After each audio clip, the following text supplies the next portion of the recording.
কি আমরা না মেয়েরা অনেক কষ্ট করে না স্বামী সংসারটা করার চেষ্টা করি। আমরা মুখ বুজে সহ্য করি অনেক কিছু, যাতে করে সংসার জীবনে যেন যত ঝড় আসুক না কেন স্বামীর সন্তানদেরকে নিয়ে একই ভাবে একই জগতে একই ঘরে থাকার চেষ্টা করি। এই জন্য যে যে একটু সংসারটাকে বেঁচে রাখার জন্য সন্তান বড় হচ্ছে সন্তানদের দিকে তাকিয়ে এই।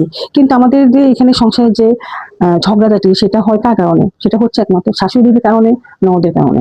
স্বামীকে যদি বলা হয় এক কথা, আমি যদি বলি এক কথা, বা মেয়ে যদি বলে এক কথা, এটা হচ্ছে, এটা হচ্ছে না, বা তার মা বা শাশুড়ি যদি বলে যে না এটা করা উচিত না, তখন ২ টা দ্বন্দ্ব লেগে যায়। আসলে এইভাবে আমাদের সৃষ্টি হয়, আমাদের সংসার সৃষ্টি হয় ঝগড়াঝাটি।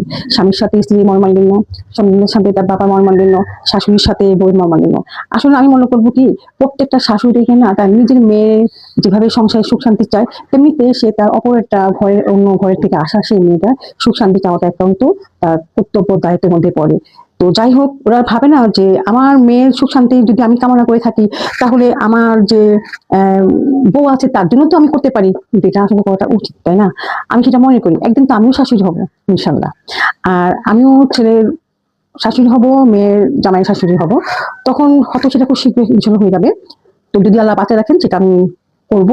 আমিও শাশুড়ি হব, বউর সাথে কি আচরণ করতে হয়, মেয়ের উপর আচরণ করতে হয় সেটা আমি দেখিয়ে দেবো ইনশাল্লাহ। আপনারা দোয়া করবেন। আর প্রত্যেকটা পরিবার যেন ভালো থাকুক এই দোয়া করি। ভালো থাকবেন।